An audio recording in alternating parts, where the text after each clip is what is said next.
ठाणे पालिकेतील 337 कोटींच्या व्यवहाराबद्दल भाजपा आमदार संजय केळकरांचा सवाल।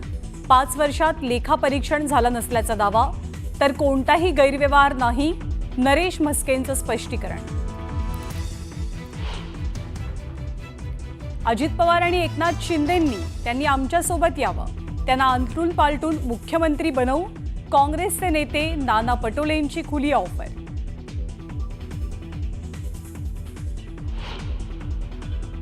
माझं काही खरं नाही म्हणणाऱ्या जयंत पाटलांची शरद पवारांसह कृषी विज्ञान केंद्रात पाहणी, नाराजीच्या वृत्ताचं जयंत पाटलांकडनं खंडन।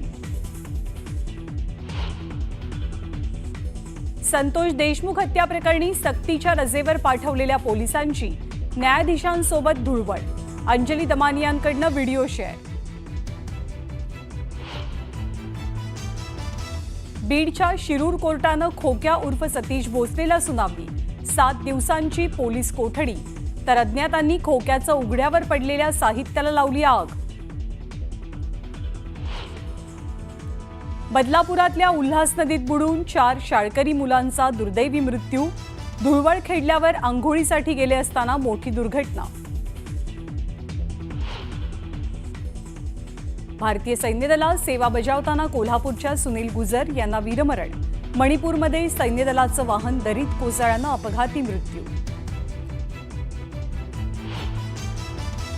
पुण्यामध्ये गायक हनी सिंगच्या कॉन्सर्ट आधी मोठा राडा, गर्दी आटोक्यात न आल्यामुळे प्रवेशद्वारावरती पोलिसांकडनं लाठीचार्ज, खराडी परिसरात हनी सिंगचं कॉन्सर्ट।